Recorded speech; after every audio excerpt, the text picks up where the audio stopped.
아, 아. 네, 여러분 이어서 지금 K-Nearest Neighbor 관련해서 강의하도록 하겠습니다. 그래서 지금까지 로지스틱 리그레션 배웠고 그 다음에 그 나이프 베이스 배웠고 그다음 세 번째로 KNN에 대해서 보도록 하겠습니다. KNN 같은 경우는 사실은 머신러닝을 배울 때 가장 간단한 알고리즘 중에 하나고 제가 이전에 강의했던 그 데이터 사이언스 개론에서도 다뤘던 내용이라서 간단히만 짚고 넘어가도록 하겠습니다. 기본적으로 nearest neighbor classifier라고 저희가 얘기를 하는데요. 얘 같은 경우는 아이디어가 제가 한국말로도 많이 얘기하자면 유유상종이라고 생각을 해주시면 될 것 같아요. 네, 이게 어떤 말이냐면은 가장 가까이에 있는 어떤 데이터를 보고 가장 가까이 있는 샘플들과 동일하게 판단한다는 뜻입니다. 자, 여기 보면은 예를 들어서 데이터가 이렇게 있어요. 데이터가 닭에 대한 데이터도 있고 오리에 대한 데이터도 있고 거위에 대한 데이터도 있어요. 자, 백조에 대한 데이터도 이렇게 있는데 우리가 지금 어떤 새로운 데이터에 대해서 판단을 하려고 합니다. 그럼 이 데이터에 대해서 판단을 할 때 그때 우리는 이 새로운 데이터랑 기존의 데이터들과 거리를 재는 거예요. 컴퓨트 디스턴스를 해가지고 우리가 가장 가까운 세 가지라고 했을 때 얘랑 가장 비슷한 데이터 세 가지를 고른 다음에 그 다음에 걔네들이 뭔지 걔네들의 클래스 라벨이 뭔지를 보고 예측하는 거예요. 그래서 얘 같은 경우는 뭐 판단했을 때 뭐 얘랑 이 세 가지랑 가장 가깝다고 해봅시다. 자, 이렇게 했을 때 우리는 그러면은 choose K죠. K는 몇이죠? 그러면 우리는 K는 3이죠. 가장 가까운 세 개의 데이터를 본 다음에 걔네들 중에서 오리가 두 개니까 오리라고 판단을 내리는 거예요. 그래서 이게 nearest neighbor classifier라고 하는 가장 간단한 종류의 클래시파이어로 봐주면 될 것 같아요. 자, 이거에 대해서 보면은 그래서 굉장히 직관적이고 이래가지고 사실은 공부할 게 많지 않은 내용 중에 하나인데 얘 같은 경우는 좀 특징이 있는 게 얘는 lazy learning이라고 하는 거예요. 그래서 우리 보통 instance based learning이라고 합니다. 자, 얘 같은 경우는 학습이라는 과정이 사실은 애매해요. 우리가 보통 학습을 통해서 모델을 만들고 그다음에 새로운 데이터를 적용한다고 하잖아요. 근데 얘 같은 경우는 학습 과정이라는 게 그냥 트레이닝 데이터를 그냥 저장해 놓는 것밖에 없어요. 아니면 간단한 프리프로세싱만 진행을 하는 거죠. 그 모델이라는 게 딱히 없습니다. 모델이 없기 때문에 바로 적용이 가능하다는 특징이 있어요. 근데 문제는 뭘까요? 모델이 없기 때문에 우리가 테스트를 진행할 때 조금 더 시간이 걸릴 수가 있겠죠. 모델을 만드는데 시간은 하나도 안 걸리지만 모델을 적용하는데 더 걸린다고 볼 수 있습니다. 그래서 slower prediction이라고 볼 수 있어요. 그래서 우리가 예측을 할 때 우리가 클래시피케이션이 모델을 만드는 이전에 배웠던 라이프 베이스나 아니면은 로지스틱 리그레션에 비해서 더 느리게 적용될 수가 있는 겁니다. 왜냐? 아까 새로운 데이터가 왔을 때 기존에 있는 모든 데이터랑 다 하나하나씩 비교를 한 다음에야 예측을 할 수 있는 거기 때문에 그래서 데이터 샘플이 많으면 많을수록 그거에 비례해서 시간이 오래 걸린다는 특징이 있습니다. 그 생각을 해보면 얘 같은 경우는 데이터가 많을 때는 활용하기가 어렵겠죠. 그렇죠? 왜냐하면 시간이 훨씬 더 오래 걸리기 때문이죠. 하지만 데이터가 간단할 경우, 데이터의 개수가 많지 않을 경우에는 가장 직관적으로 적용할 수 있는 좋은 알고리즘이라고 볼 수 있습니다. 이런 것들을 우리가 보통 레이지 러닝이라고 생각을 해주시면 될 것 같아요. 네, 그 다음에 얘 같은 경우 또 장점 중에 하나가 데이터가 계속 온라인 러닝으로 계속 새롭게 누적이 되는 상황이라고 해봅시다. 이러한 상황이더라도 우리는 데이터 자체에 바로 적용돼서 모델을 쓸 수 있기 때문에 이 레이지 러닝 같은 경우는 데이터가 뉴 트레이닝 데이터에 새롭게 적용돼서 모델을 만들 필요 없이 바로바로 또 적용이 가능하다는 특징이 있습니다. 반면에 우리가 레이지 러닝은 우리가 이번 학기 동안 이 강의에서 KNN밖에 안 배울 거고요. 나머지는 다 여기 아래 있는 eager learning, model based learning이라고 볼 수 있는데 여기 같은 경우는 트레이닝 데이터를 통해서 우리가 글로벌한 펑션 함수를 하나 배운 다음에 그 함수를 가지고 다 적용을 하는 거예요. 자, 이때 특징은 얘는 위와는 반대로 학습이 트레이닝이 오래 걸리겠죠. expensive하게 되지만 하지만 얘 같은 경우는 큰 데이터에 좋겠죠. 큰 데이터를 활용해서 모델을 굉장히 복잡한 모델도 잘 만들 수 있기 때문에 좋고, 하지만 오래 걸린다는 특징이 있고요. 하지만 잘 만들기만 하면은 적용할 때는 훨씬 더 빠르게 인퍼런스를, 우리가 적용하는 것을 보통 인퍼런스라고 하는데, 인퍼런스를 훨씬 더 빨리 적용할 수 있다는 특징이 있습니다. 그래서 우리가 배우는 나중에 배울 뉴럴 네트워크, 서포트 벡터 머신, 랜덤 포레스트, 디시전 트리, 나이프 베이스, 로지스틱 리그레션, 리니어 리그레션, 다 모든 것들이 다 모델 베이스드 러닝이라고 생각을 해주시면 될 것 같습니다. 자, 그래서 우리는 지금 아까부터 레이지 러닝 중에 하나를 배우는 건데요. 그 중에 nearest neighbor classifier를 보겠습니다. 그래서 트레이닝 페이스는 트레이닝이라는 게 없어요. 사실상 그냥 데이터만 주어졌을 때 그 데이터에서 가장 가까운 K를 정한다면 K계에 가장 가까운 데이터를 계산만 하면 된다고 생각을 해주시면 될 것 같아요. 자, 오른쪽 그림을 보면은 이 그림 안에 지금 트레이닝 데이터가 한 대충 30개가 있겠죠. 마이너스가 라벨 중 하나고 플러스가 또 하나 라벨이라고 할게요. 자, 이렇게 새로운 데이터가 왔을 때 우리는 K를 정하는 거죠. K는 3이라고 치면은 가장 가까운 3개의 데이터를 본 다음에 이 3개의 데이터가 라벨이 플러스니까 이 점은 아마 플러스로 될 것이다 라고 생각을 해주면 된다는 거죠. 다음 비슷하게 테스트 페이스 같은 경우, 우리가 새롭게 적용하는 테스트 같은 경우에는 우리가 새롭게 데이터가 왔을 때 아까처럼 디스턴스를 계산해서 K nearest를 판단하고 얘네들이 어떠한 클래스 라벨을 가지고 있는지 파악을 하면 마무리가 되는 형태라고 생각을 해주시면 되겠습니다. 근데 문제가 있어요. 문제는 우리가 디스턴스를 계산한다고 했는데 이 디스턴스라는 게 사실은 굉장히 다양합니다. 우리가 일반적으로 생각하는 거는 여러분들이 제일 위에 있는 이 유클리디언 디스턴스를 생각을 할 거예요. 얘 같은 경우는 우리가 알고 있는 피타고라스의 정리를 활용한 그 거리인 거죠. 그래서 이렇게 x랑 y가 있을 때 이 거리가 x제곱 플러스 y제곱의 루트를 씌운, 네, 여러분들이 알고 있는 거리는 유클리디언 거리예요. 우리가 살고 있는 세상은 유클리디언 세상이기 때문에 유클리디언 거리인데, 이렇게 계산하지 않고 맨하탄 디스턴스라고 해가지고 1차 항으로 제곱의 루트잖아요. 위는 제곱을 하는 것이 아니라 그냥 여기 같은 경우는 x 플러스 y에 x의 절대값, y 절대값 해가지고 더하는 형태의 맨하탄 디스턴스도 있고요. 이 같은 경우는 왜 맨하탄 디스턴스면은 우리가 이렇게 되어 있을 때, 이렇게 거리가 되어 있을 때 이 지점에서 이 지점까지 간다고 해볼게요. 그래서 우리가 유클리디언 디스턴스는 이렇게 생겨서 2 루트 2겠지만 우리가 실제로 이 사이사이에 맨하튼 같은 경우는 뉴욕이에요. 뉴욕 맨하탄인데 여기는 빌딩이 있기 때문에 이 지점에서 이 지점까지 갈 때 가로로 이만큼 가고 세로로 이만큼 갈 수밖에 없는 거잖아요. 2 더하기 2는 4니까 맨하튼 거리는 4가 되는 거예요. 유클리디언 디스턴스는 2 루트 2가 되는 거고요. 그 다음에 맨하탄은 그럼 1차 거리인 거고 유클리드는 2차죠. 이 제곱항이 3차, 4차, 5차도 있겠죠. 자, 이런 것들을 봤을 때 민코스키 거리라고 합니다.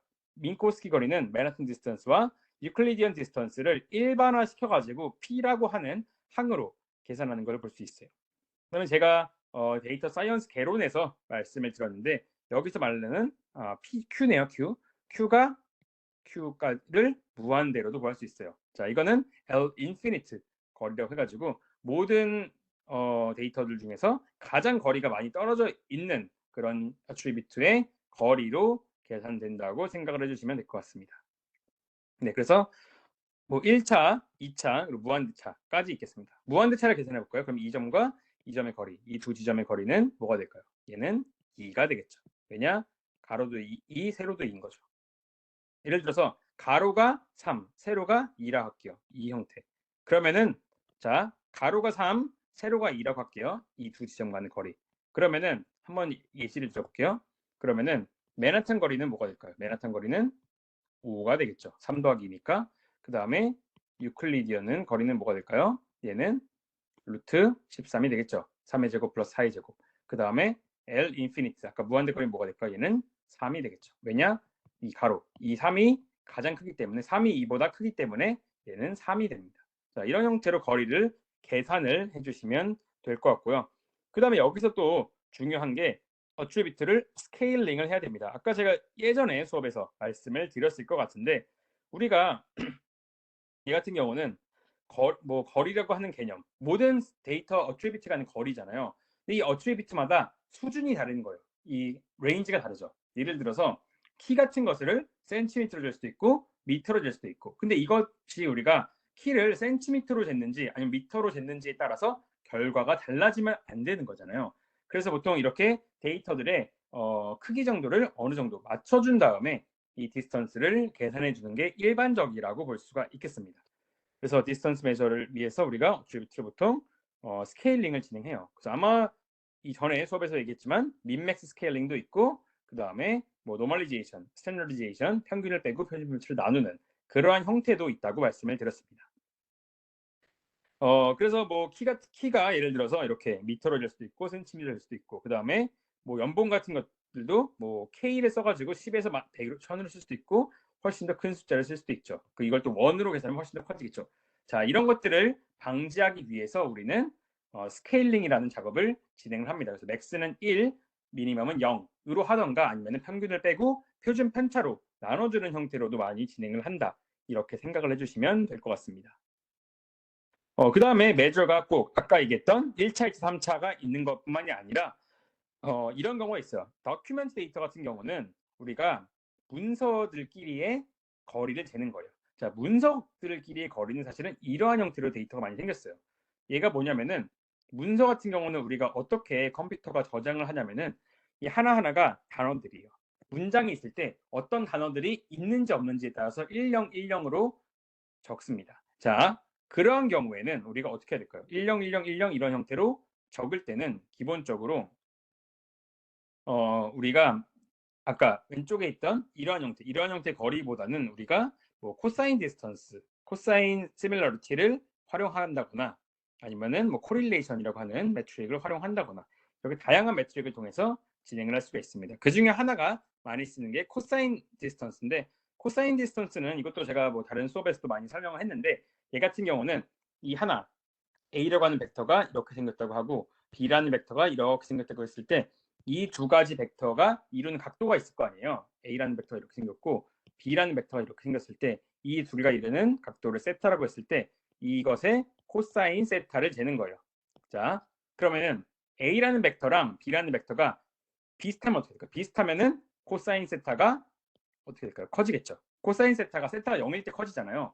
그래서 코사인 세타가 크면은 비슷한 거고, 코사인 세타가 예를 들어서 0이다. 그러면 두 개는 관련이 없는 거죠. 그래서 굉장히 관련이 있으면 1 아니면 0 이런 형태로 나오게 됩니다. 그래서 이런 것들을 우리가 코사인 시밀러리티라고 하고, 코사인 시밀러리티는 여러분들이 기본적으로 기하와 벡터를 배웠다고 가정을 하고 벡터 간의 코사인 거리를 계산할 수 있다고 하면은 우리가 벡터를 내적한 것을 분자에 놓고 그 다음에 벡터의 각각의 합을 분모에다가 넣으면 우리는 이 둘을 이루는 세타의 코사인 세타 값을 계산을 할 수가 있습니다. 이건 여러분들이 기하를 배웠다고 가정을 하고 여기서 설명을 넘어가도록 하겠습니다. 자, 그래서 우리는 이렇게 여러 가지를 또 정할 수가 있어요. 아까 거리에 대해서 L1 디스턴스, 뭐 맨하튼 디스턴스, 유클리디언 디스턴스, 그 다음에 L 인피니트 디스턴스도 할 수 있고, 그 다음에 코사인 시밀러리티도 할 수도 있고, 코릴레이션도 할 수가 있습니다. 자, 그거를 정한 다음에 그 다음에 두 번째로 저희가 정해야 하는 것은 우리는 number of nearest neighbor K를 정해야 해요. K 같은 경우는 가장 근방에 있는 네이버를 몇 개로 할지죠. 아까 뭐 3개를 할 수도 있고 하나를 할 수도 있고 10개를 할 수도 있는 거예요. 얘 같은 경우 우리가 봐야 되는 게, 자, K가 작다고 해볼게요. K가 작다 해볼게요. 자, 이랬을 때 어떤 문제 생길까요? 우리가 이전에 얘기했던 제가 오버피팅이라고 했던 문제 있죠.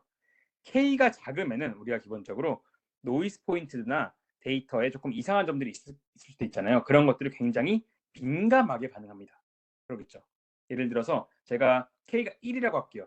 그러면은 우리가 이상한 데이터가 하나가 있어더라도 그 데이터랑 가까운 애들은 모두 다 이상하게 판단이 된다는 뜻인 거죠. 그 다음에 K가 크면은 우리가 결정의 관계가 이런 형태로 만들어지기도 하면서, K가 클 경우 우리가 데이터 샘플 한 명만 보는 것이 아니라 여러 명을 보기 때문에 훨씬 더 안전하게 판단할 수가 있기 때문에 K가 크면은 오버피팅 같은 문제에서 좀 괜찮아질 수가 있겠습니다. 자, 예를 들어서 직관적인 예시를 하나만 들게요. 제가 제 고등학교 성적을 가지고 어떤 대학에 갈 수 있을지를 KNN 한다 쳐볼게요. 자, 그럼 선배들 데이터를 보겠죠. 근데 제가 저랑 가장 성적이 비슷한 선배 1명을 보는 것과 가장 성적이 비슷한 선배 10명을 보는 걸로 해볼게요. 자, 가장 비슷한 성적의 1명을 보면은 그 1명이 사실은 대학 입시라는 게 운도 많이 결정이 되잖아요.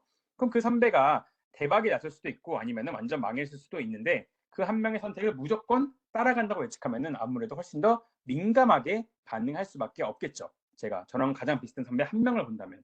하지만 10명을 본다면은 어느 정도 안정적으로 예측을 할 수는 있으나 더 정확하게 세밀하게 예측되는 것은 불가능하겠죠. 왜냐? 저랑 비슷한 성적 10명 아니면 20명 훨씬 더 많은 사람들을 봐야 하기 때문에 전반적으로 이 성적대는 어디를 가는지는 알 수가 있겠지만 조금 더 세밀하게 예측은 불가능한다고 봐주시면 되겠습니다. 그래서 K 숫자를 뭐 정답은 없고 적당하게 잘 설정해야 한다는 건 있지만 기본적으로 루트 n개보다는 작게 하는 게 일반적인데 보통은 n이 훨씬 많기 때문에 이거는 보통 당연하다고 생각을 해주시면 될 것 같고요. 그 다음에 또 중요한 점이 뭐냐면은 우리가 웨이팅 스킴을 넣을 수도 있어요. 자, 이 웨이트 같은 거는 가중치죠. 데이터에 대해서 가중치를 줄 수가 있습니다. 왜냐하면은 아까 봤듯이 저랑 가장 성적이 비슷한 사람 10명을 보는데 굉장히 비슷한 사람도 있고 10명이면 조금 더 먼 사람도 있겠죠. 그래서 조금 더 가까운 사람일수록 조금 더 가중치를 더 줘가지고 판단할 수도 있는 거예요. 그런 것들을 우리가 가중치를 줘가지고 할 수도 있는 건데 우리가 보통은 뭐 unweighted, 웨이트를 안 주는 경우가 많지만 우리가 데이터가 많이 뭐 스파스하다거나 아니면 데이터를 조금 더 자세히 잘하고 싶은 경우는 디스턴스를 기반으로 웨이트를 줄 수가 있어요. 근데 디스턴스라는 것은 기본적으로 가까우면 가까울수록 작죠. 그래서 웨이트는 가까울수록 크게 줘야 되니까 d제곱분의 1 이런 형태로 보통 웨이트를 많이 준다고 생각을 해주시면 될 것 같습니다. 그래서 d가 작으면 작을수록 그러면은 웨이트는 커지게 되겠죠. 그래서 저랑 비슷한 사람일수록 이 사람에 대한 가중치를 높게 본다고 생각을 해주시면 되겠습니다. 그래서 뭐 이렇게 이런 것들을 모두 다 그냥 웨이트를 줘가지고 합이 1이 되게 웨이트를 줘가지고 계산하는 방법도 있고요. 네. 그래서 뭐 이렇게 다양한 방법으로 우리는 가까운 데이터에 조금 더 가중치를 주면서 예측하는 이러한 형태의 K nearest neighbor 방법론도 있다. 이렇게 봐주시면 되겠습니다. 그래서 마지막으로 KN의 장점과 단점을 한번 볼 텐데요. 장점 볼까요? 장점 같은 경우는 아까 얘기했지만 학습이라는 과정이 필요 없기 때문에 훨씬 더 빠르게 적용을 바로 해볼 수 있고 굉장히 직관적으로 또 이해를 할 수 있는 장점이 있습니다. 그리고 얘 같은 경우는 비선형적인 예측도 할 수가 있어요. 네, 제가 처음에 로지스틱 리그레션은 선형적인 분류를 했는데 얘는 가장 간단한 데이터, 가장 간단한 모델이면서 사실 모델이 없기도 하지만 간단하면서 또 데이터들끼리 관계에 대해서 다 보기 때문에 좀 더 비선형적인 이러한 형태로 경계를 나눌 수가 있다고 볼 수가 있고요. 그 다음에 얘의 단점 같은 경우는 문제가 우리가 데이터가 많을 경우에 새로운 데이터를 적용하기에 굉장히 시간이 오래 걸린다는 단점이 있고 정확한 좋은 매저와 이런 것들을 좋은 디스턴스를 어떤 뭐 L1이 좋을지 맨하튼이 좋을지 유클리디안이 좋을지 이런 것들을 결정하는 게 굉장히 어렵다고 또 볼 수 있습니다. 네, 그 다음에 또 비슷한 형태의 어트리뷰트가 많으면은 이런 것들이 또 문제를 일으킬 수도 있어가지고 좋은 어트리뷰트를 잘 뽑는 게 중요합니다. 네, 그래서 좋은 어트리뷰트가 좀 많이 있는 경우에 좀 잘 적용되는 그런 형태의 모델이라고 볼 수가 있고요. 그다음에 뭐 이런 것도 있죠. 예를 들어서 뭐 이런 효과를 조금 더 잘 하려면 어떻게 해야 되냐? 그랬을 때 우리가 뭐 트리 같은 구조를 만들거나 아니면은 모든 디스턴스를 다 계산하는 것들을 조금 뺄 수도 있죠. 일부 샘플링을 통해 가지고 계산을 통해 가지고 예측을 한다든지 이런 형태로 KNN을 새로운 데이터에 적용할 때 조금 더 효과적으로 만들 수 있다고 생각을 해주시면 될 것 같고 그 다음에 뭐 디스턴스를 계산하는 것들을 너무 복잡할 경우에 우리가 차원을 좀 감소해 가지고 조금 더 간단한 형태의 데이터로 만들면은 연산이 훨씬 더 빨라지겠죠. 아니면은 어트리뷰트 개수를 줄이면 훨씬 더 연산이 빨라지니까 데이터 샘플을 조금 더 줄이거나 아니면 데이터 어트리뷰트를 줄여가지고 데이터들끼리의 거리를 훨씬 더 잘 잰다고 봐주시면 될 것 같습니다. 네, 그 다음에 뭐 필요 없는 데이터들 같은 경우는 조금 제거하는 이런 형태였을 때 우리가 데이터를 조금 더 줄일 수가 있다. 이렇게 생각을 해주시면 되겠습니다. 그래서 뭐 샘플링을 통해 가지고 이런 형태를 많이 한다고 생각을 해주시면 될 것 같아요. 네, 그래서 이번 초반에 가장 간단한 형태의 3가지의 클래시피케이션 모델을 한번 배워봤고요. 그 다음에 제가 discriminant analysis라고 하는 조금 더 다른 형태의 클래시피케이션 알고리즘과 함께 그다음에 우리가 클래시피케이션을 했을 때 어떻게 하면 얘네들 가지고 올바르게 평가할 수 있는지, 여러분들이 리니어 리그레션 같은 경우는 뭐 R스퀘어나 아니면 MSE를 봤잖아요. 여기 같은 경우는 뭐 당연히 클래시피케이션 같은 경우는 accuracy, 정확도라는 것이 있지만 그거 말고는 또 어떤 형태의 이밸루에이션이 있는지, 그런 것들에 대해서 다음에 또 보도록 하겠습니다. 네, 그럼 여기서 마치도록 하겠습니다.